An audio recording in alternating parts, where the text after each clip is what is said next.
Baiklah sahabatku di 107.8 maupun di www.suryakebenaran.com, masih bersama dengan kami dalam program refleksi di malam hari ini, berbicara tentang fenomena pelecehan seksual ya sahabatku. Di malam hari ini bersama dengan Pastor Simeon Sulistyo. Jadi bagi sahabat yang mau bergabung silakan di 0816654532. Kami menunggu atensi pertanyaan sahabat. Dan Pastor kita punya beberapa penanya ya.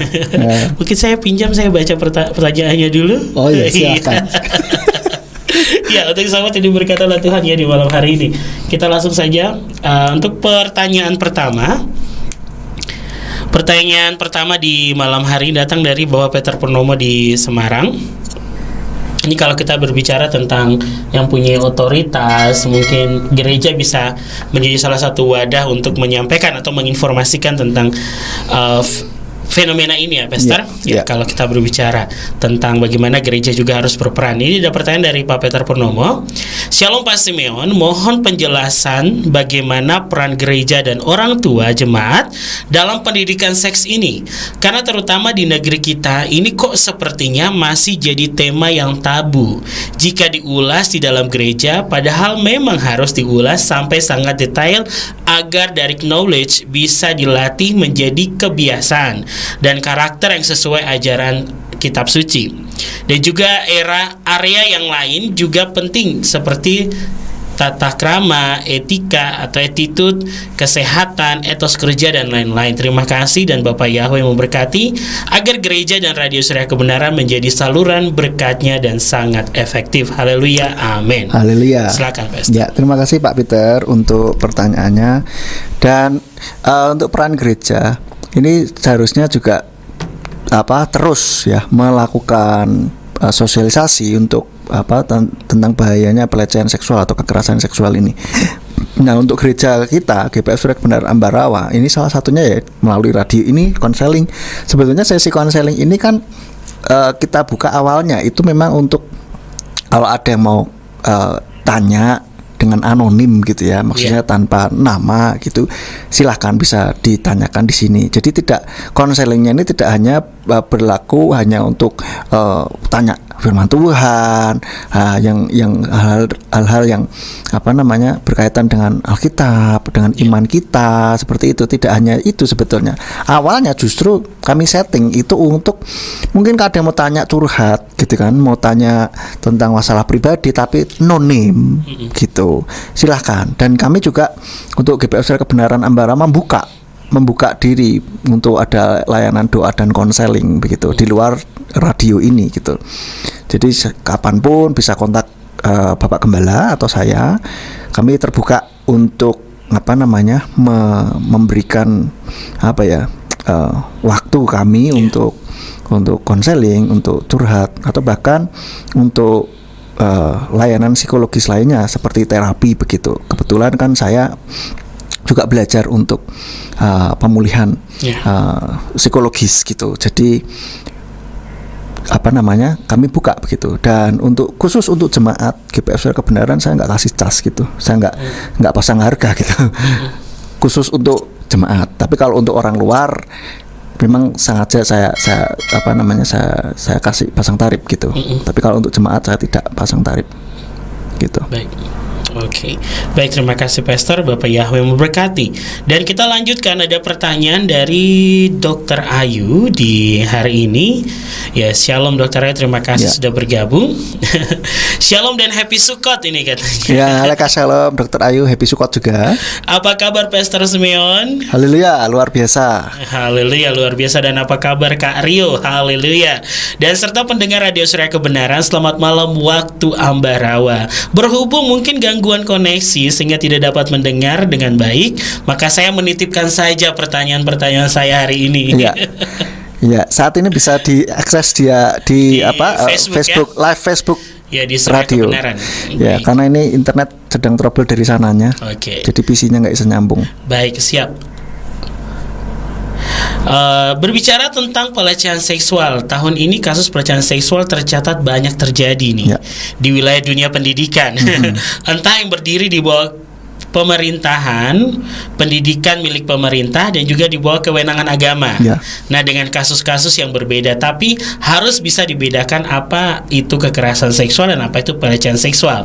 Nah, pertanyaan saya hari ini, menurut Pastor, nah kenapa banyak dari korban pelecehan seksual hanya diam? Ya. Jika memang ada faktor yang mendukung, faktor apa sajakah itu? Silakan Pastor. Ya, tadi sudah sempat saya singgung bahwa apa namanya, kenapa diam? Karena satu, diancam. Yang kedua, karena ada figur otoritas gitu. Yang ketiga, dimanipulasi. Seperti yang kayak tadi saya cerita di sebuah gereja ada mau ritual penyucian gitu kan, dengan cara dicium begitu dan bilang ada yang diraba-raba juga, ada yang disuruh telanjang juga, dan herannya orang juga mau gitu, karena kan dipikir oh ya mungkin suara Tuhan gitu. Nah ini bahaya begitu. Jadi itu Rio. Baik. Faktor-faktornya ya. Mungkin Dokter Ayu bisa nanti dikasih tahu, kita bisa live di FB, di Facebook ya.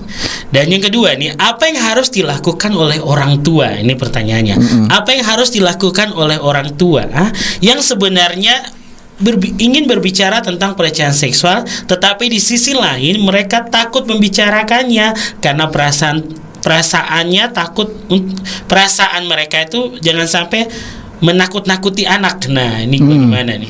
Nah, orang tua ini nanti juga saya sudah siapkan materinya ini, apa yang harus dilakukan supaya mencegah terjadinya ini untuk anak-anak begitu kan. Nah, nanti ada. Nah, untuk orang dewasa apa namanya, atau mungkin saya langsung saja ya. Langsung saja ya, biar menghemat waktu ya, karena waktu tinggal sedikit. Saya sudah catat ini Dokter Ayu, bahwa apa yang harus dilakukan oleh orang tua untuk melindungi anaknya, terutama ini masih anak-anak ya. Takutnya menakut-nakuti tadi. Dan juga mungkin apa namanya, membuat anak ini takut ngomong gitu. Jadi untuk mencegah pada anak, yang pertama bicarakan tentang bagian tubuh sejak dini ya. Kalau ngomong alat kelamin pria, jangan bilang anu atau burung atau apa gitu. Kalau memperkenalkan, kasih namanya memang itu gitu. Yaitu apa? Penis begitu. Yang wanita apa? Vagina begitu. Jangan pakai bahasa yang lain begitu. Jadi supaya anak ini kalau ada sesuatu apa-apa, ya mereka bisa ngomong dengan tepat gitu. Menuju ke ini. Ya, ini kita ngomong bukan satu hal yang tabu, rusuh, corok ya, enggak. Tapi ini untuk pengetahuan kita. Jadi kalau kasih tahu, mengenalkan alat kelamin pada anak, bagian-bagian tubuh ini, kasih tahu ini istilah yang sesungguhnya gitu.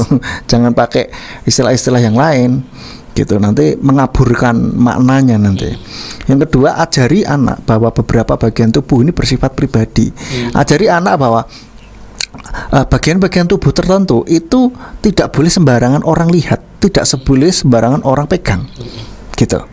Kecuali orang-orang tertentu dalam konteks tertentu. Contoh, dokter ketika sedang memeriksa, misalkan mau nggak mau harus buka perut misalkan, ya gimana lagi gitu kan. Misalkan kalau papa mama memang sedang dalam konteks memandikan, itu lain masalah gitu. Tapi kita juga ajari supaya kalau sudah gede ya mandi sendiri dong gitu. Dan kalau bisa nih ya, terutama kalau anaknya wanita, kalau bisa jangan dimandikan sama bapak ya, ya mandikan dengan ibu lah, gitu kan. Jangan, karena kalau kita baca itu juga ya orang yang nggak bener sih memang kan gitu. Tetapi kan lebih baik mencegahlah, jauh-jauh lah dari. Mencegah lebih baik. Iya, mencegahlah. Jadi sebaiknya kalau bapak punya anak cewek masih kecil, minta dimandikan, lebih baik mandikan dengan ibunya gitu, jangan bapaknya gitu kan. Selanjutnya yang tiga, ajarkan batasan tubuh pada anak.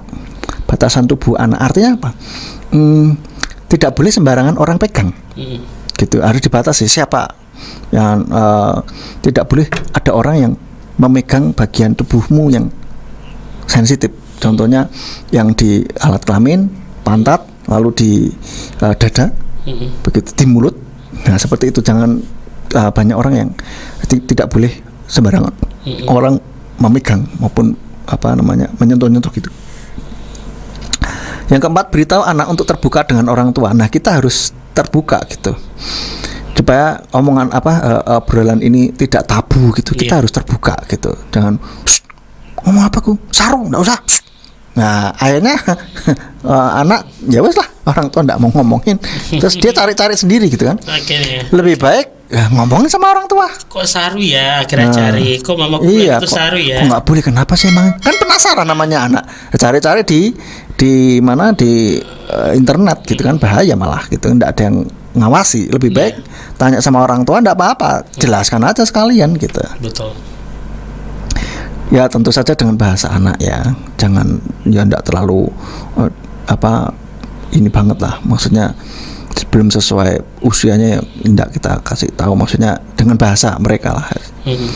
Terbuka. Yang kelima, beritahu anak tidak ada yang boleh memotret tubuh mereka. Tidak boleh ada yang memotret, coba dong saya lihat, ini tidak boleh ya, di foto gitu nggak boleh ya.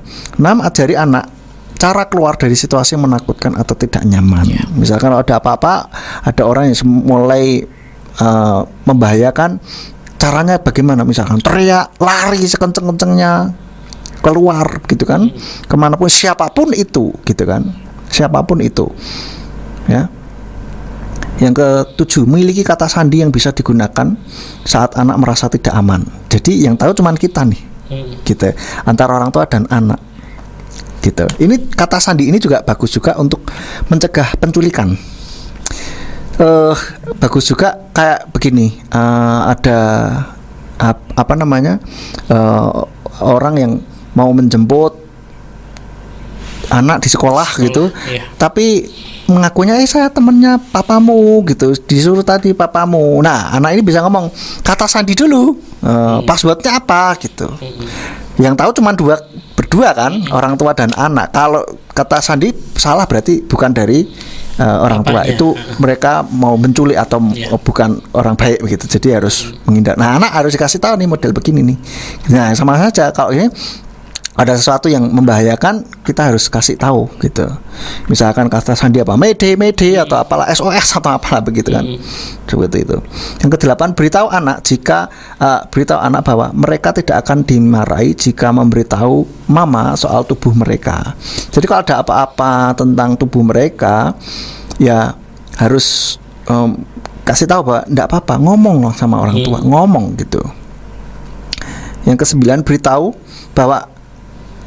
anak bahwa sentuhan tubuh mungkin menggelitik atau terasa nyaman.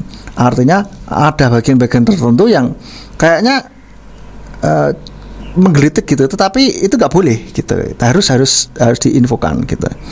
Yang ke-10, beritahu anak bahwa aturan ini berlaku bagi orang yang mereka kenal. Jadi meskipun omnya, tantenya, siapanya, sepupunya begitu, ini harus kasih tahu bahwa strict, tidak boleh orang lain memegang, memotret, menyentuh, atau bahkan memperlihatkan, atau bahkan meminta mereka untuk menyentuh bagian tubuh itu gitu, bagian tubuhnya orang lain maksudnya. Itu pun jangan gitu. Jadi diajari sedini mungkin dengan hal ini gitu. Baik. Oke, baik, terima kasih Pastor. Ini tadi pertanyaan dari Dr. Ayu ya, sahabat yang diberkati oleh Tuhan dimanapun berada, tentang apa yang harus dilakukan oleh orang tua ya, agar anak-anak bisa mengerti. Kalau jangan sampai orang tua mempunyai rasa takutnya menakut-nakuti anak, tapi sebenarnya ini adalah hal yang bukan hal yang tabu, itu harus diceritakan, dan ini mengajarkan kepada anak untuk bisa speak up. Jadi jangan sedikit-sedikit saru, nggak boleh ngomong itu. Akhirnya membuat anak mencari informasinya dengan caranya sendiri, dan dia malah sampai terjebak dengan informasi yang ingin diketahui oleh anak tersebut. Dan sekarang pertanyaan yang ketiga nih, Pastor, masih dari Dr. Ayu. Mungkin di sini saya ingin Pastor bisa bagikan juga tentang pelecehan seksual dan berbagi jenisnya. Ini mungkin tadi sudah sudah. agar tidak tabu untuk mendengar. Karena saya pribadi pernah mengalami bahkan beberapa kali dengan disebut catcalling. Ya, Dokter Ayu, terima kasih. Catcalling itu seperti tadi, siulan dengan rayuan gitu ya. Sweet sweet, hai cewek. Misalkan seperti ini, catcalling itu sudah termasuk tadi kategori kekerasan seksual atau pelecehan seksual. Dan ternyata itu tidak berlaku bagi wanita saya, tapi ada pria yang mengalami pelecehan seksual juga dengan cara yang berbeda. Thanks Pastor Elohim Yufarek Otka. Silakan Pastor. Ya, terima kasih Dokter Ayu. Nah, jadi di awal tadi saya sudah jelaskan apa jenis-jenisnya, kategorinya yang termasuk pelecehan seksual atau kekerasan seksual. Jadi itu sudah ini nanti Dokter Ayu bisa lihat di yang apa di rekamannya ya, di YouTube ya. Dan juga di YouTube ya. Baik, ini termasuk dari catcalling ya. Iya, itu namanya ini catcalling. Bahkan selalu mengalami nih, bahkan sering katanya. Wah, iya. Baik, ya sahabat yang diberkati oleh Tuhan, kita lanjutkan, ada pertanyaan dari Kak Lea nih. Kak Lea sudah bergabung. Shalom Simeon dan Rio. Amin. Shalom Kak Lea. Sebenarnya saya nggak bisa dengerin siaran, tapi tidak tahu kenapa nih. Sudah coba tapi ingin bertanya. Oke, baik. Kita lanjutkan deh pertanyaan dari Kak Lea. Pertama, zaman sekarang semakin marak kasus pelecehan seksual, tidak hanya terhadap wanita saja, tetapi terhadap laki-laki juga nih, sama seperti Dokter Awi bilang.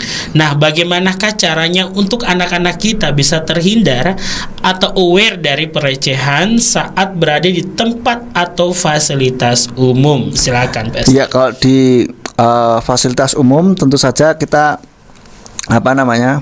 Kalau misalkan berdesak-desakan, lebih baik jangan ya, cari yang lain. Tapi kalau terpaksanya harus berdesak-desakan, lindungi bagian tubuh kita yang vital itu gitu. Ajari anak untuk melindungi supaya tidak ada orang yang menggesek-gesekkan atau orang yang sengaja menyentuh, dibuat seolah tidak sengaja tetapi sebetulnya mereka sengaja.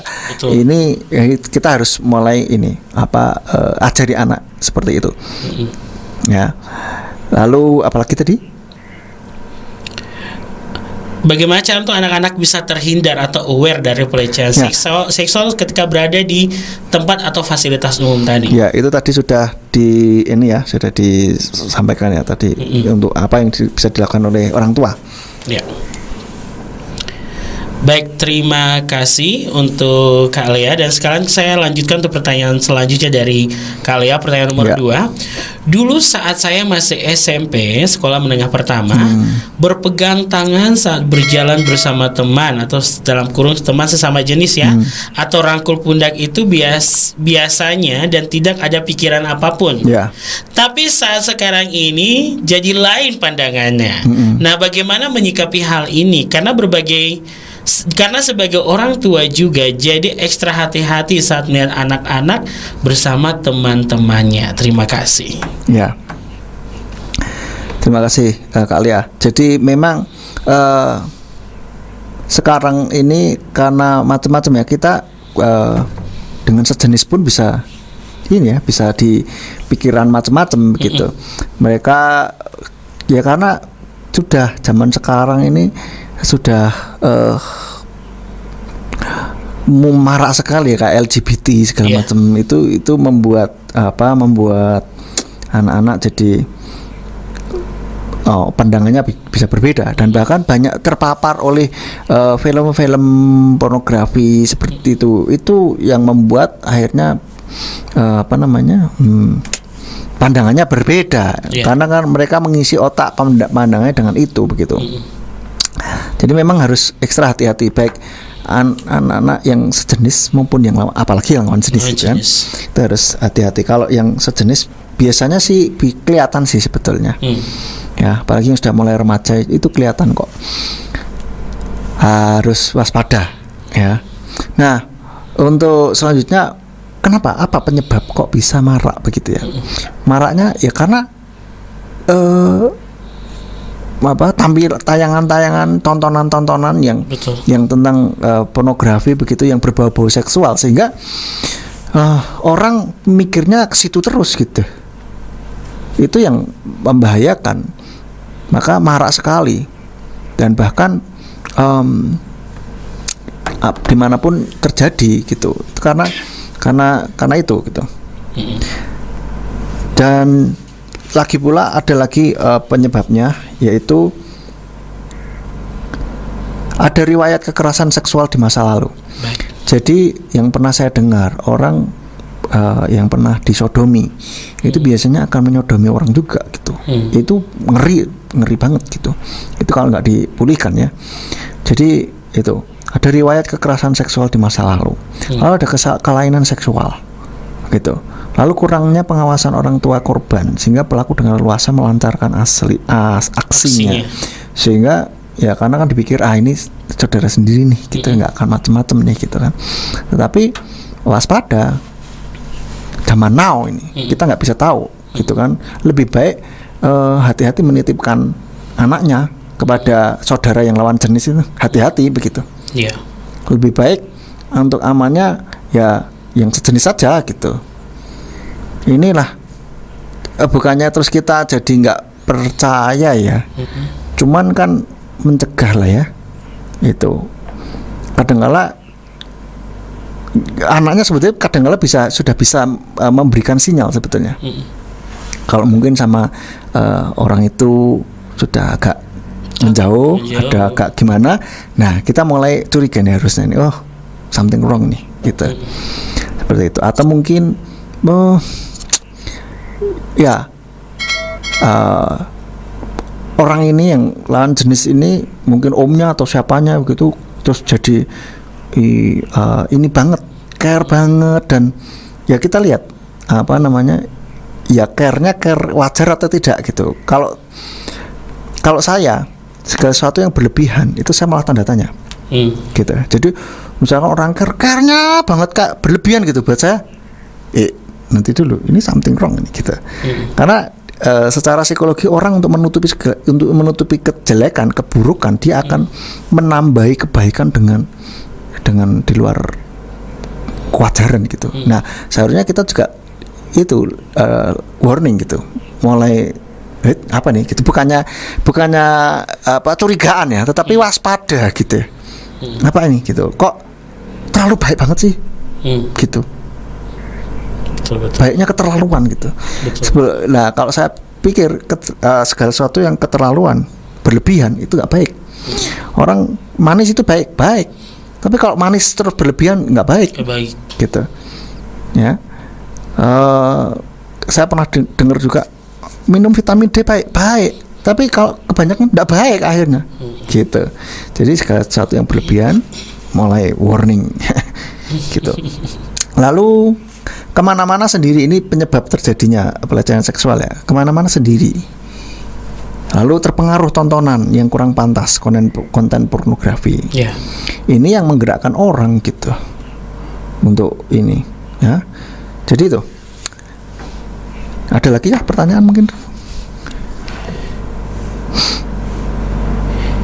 Ya itu aja tadi, ini dari Gurnadi Surabaya minta tutup dalam doa, itu aja Pastor. Dan tadi itu pertanyaan terakhir dari Kak Lea. Ucapkan terima kasih, Bapak Yahweh memberkati. Baik, kalau tidak ada lagi saya sampaikan satu lagi. Terus apa yang harus kita lakukan kalau misalkan ada saudara, amit-amit saudara siapa yang mengalami, ya yang harus dilakukan ceritakan pada orang dekat. Gitu. Bila perlu kalau sudah sampai menyentuh tubuh, sudah benar-benar ini, laporkan kepada pihak yang berwenang. Gitu.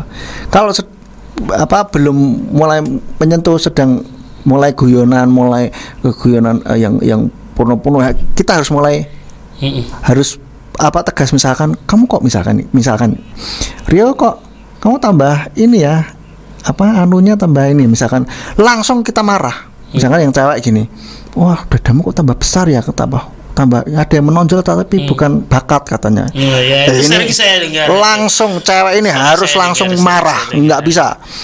Kamu kurang ajar, gitu kan? Harus ngomong begitu. Jaga omonganmu, dibegitukan. Saya pernah dengar Nah, itu ketika ada seorang wanita lah, terus dia secara tidak langsung dia bicara, ada yang menonjol. Iya. Kamu memang menonjol tapi bukan bakat. Iya. Aku Nah. apa itu?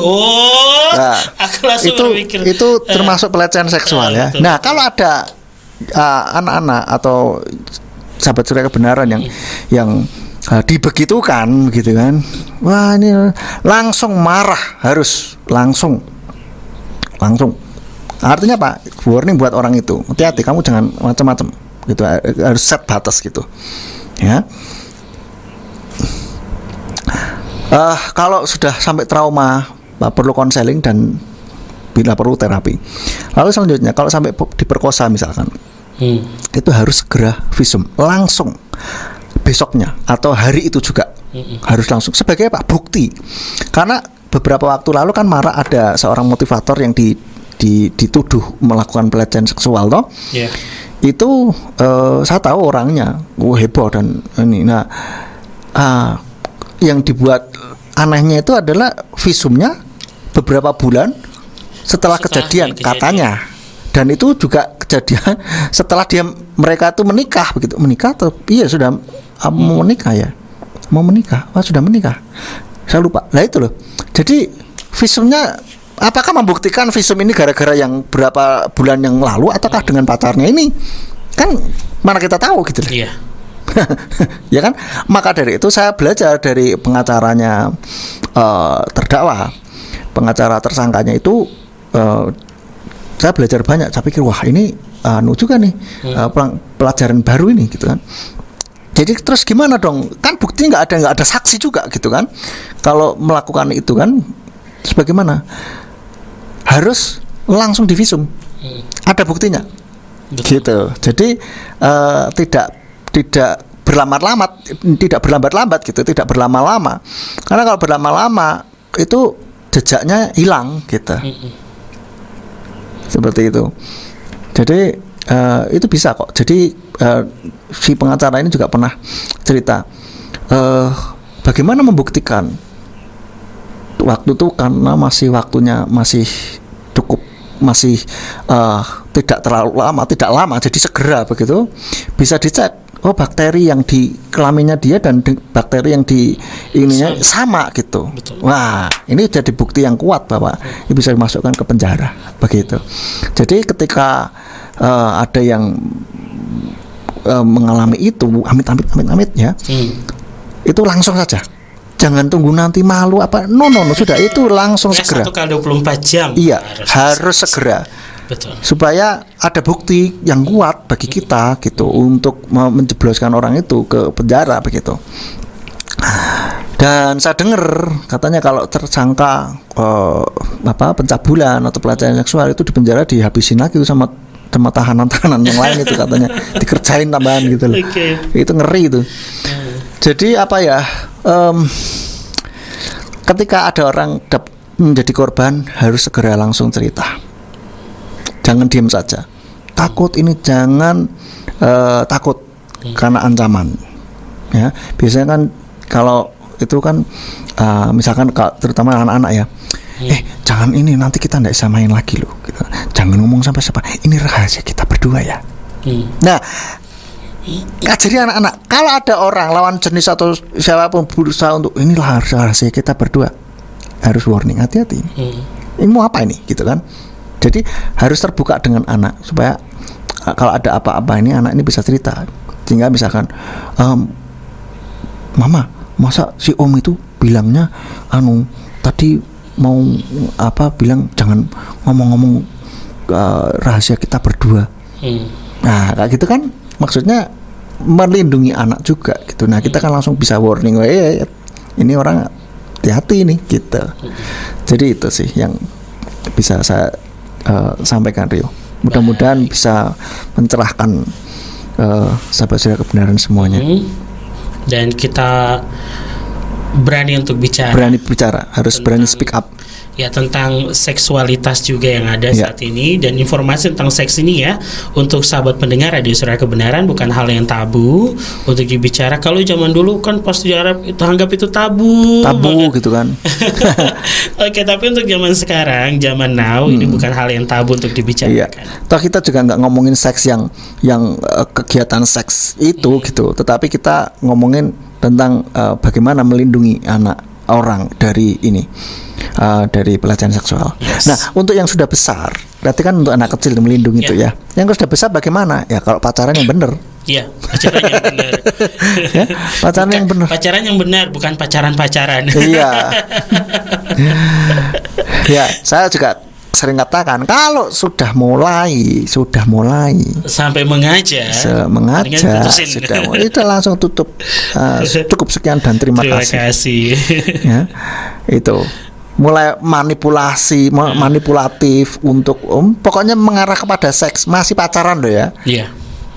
Membuat supaya kamu itu setuju. Nah ini kan tadi dikatakan tanpa persetujuan korban ya kan.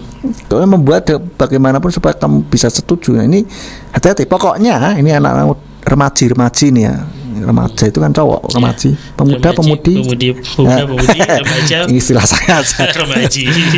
Ya para remaji yang cewek-cewek please ya.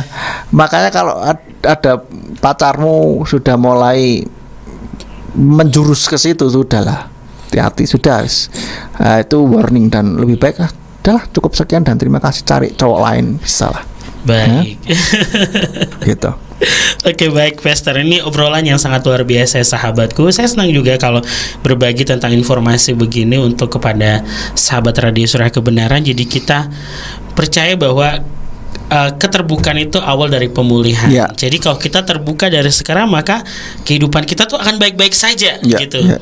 Tidak akan pernah maksudnya termasuk dalam kasus apapun yang mungkin saat ini terjadi seperti pelecehan seksual, kekerasan seksual yang ada di luar sana. Jangan sampai terjadi di dalam keluarga. Apalagi kita nih sebagai anak-anak Tuhan, keluarga Radio Suara Kebenaran, umat Kristiani yang mendengarkan di malam hari ini. Mungkin closing statement aja langsung, Pastor. Ya, sahabat Suara Kebenaran, dunia ini semakin gelap seperti yang sudah dinubuatkan oleh firman Tuhan. Oleh karena itu kita harus waspada, menjaga diri kita dan menjaga orang-orang yang kita kasihi. Ya, terutama anak-anak yang Tuhan percayakan kepada kita. Nah, untuk itu untuk menjaga diri itu tadi untuk orang tua sudah, untuk jaga diri yang sudah dewasa, terutama yang cewek, kalau pergi malam-malam jangan sendirian. Kalau bisa pulang jangan malam-malam lah ya. Gitu. Lah pacarnya main sampai malam suruh pulang. Ya, main di rumah sampai malam suruh pulang. Malaman ini sudah. Ya. Mau nginap. Gitu ya. Terus kalau pacarnya selalu ke rumahnya pas sepi, pas enggak ada orang di rumah, hati-hati itu gitu. Lebih baik, makanya kalau pacaran jangan yang di tempat sepi lah. Ya, jangan di tempat sepi. Itu apa, ngundang setan itu, hati-hati ya. Itu. Lalu apa? Kalau ada cowok yang sudah mulai ngomongannya saru, guyonannya saru, rusuh gitu ya, jorok gitu, kita harus pasang warning itu di telinga, di kepala kita, ini orang nggak benar. Dan ketika sudah mulai ada bercandain bagian tubuhmu yang sensitif itu, terus yang mengarah ke seksual lah, dibercandain langsung marah seperti tadi. Ada yang menonjol tapi bukan bakat gitu ya, hati-hati, langsung marah, ajar kamu ya, langsung gitu. Bisa kamu kok sensitif banget sih, ini nggak main-main gitu. Misal jangan terus langsung wah, malah senang itu orang gitu ya. Jangan ditanggepin guyonannya model begitu gitu ya, harus langsung alarm jalan gitu ya, supaya apa, orang ngerti ini hati-hati nih gitu, supaya cowok gitu. Karena apa, biasanya cowok itu begitu, dari yang biasa-biasa, yang guyonan dulu begitu, terus nanti lama-lama meningkat.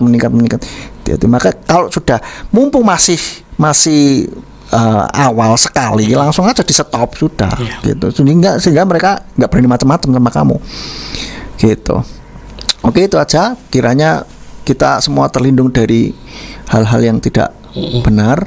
Ya. Biarlah para malaikat Tuhan berjaga-jaga di sekitar Amin, kita. amin, amin. Kita tutup dalam doa. Silakan Pastor. Mari kita berdoa. Maha Kuasa Bapa Yahweh Elohim Sang Amin. Pencipta langit dan bumi. Amin. Tuhan, kami saat ini berdoa biarlah apa yang sudah kami bicarakan pada saat ini boleh menjadi bekal bagi kami untuk boleh melindungi diri kami dan orang-orang yang kami kasihi. Dan Tuhan tolong jadinya para malaikat-Mu berjaga-jaga di sekitar kami kemanapun kami pergi. Tuhan tolong supaya semuanya dapat berjalan dengan baik tanpa ada satu gangguan. Dan Tuhan jauhkan dari segala orang-orang jahat, orang-orang yang akan berbuat jahat, membuat menyerang kami ataupun berusaha untuk mencelakakan kami. Kiranya Tuhan tolong jauhkan itu semua dari kami. Dan biarlah proteksi-Mu dari tempat yang maha tinggi melingkupi roh, jiwa, dan tubuh kami. Mari Bapa Tuhan yang beracara dalam setiap kehidupan kami, biarlah kehidupan kami Engkau pulihkan juga. Tuhan, kehidupan kami boleh Engkau pakai untuk kemuliaan bagi nama-Mu.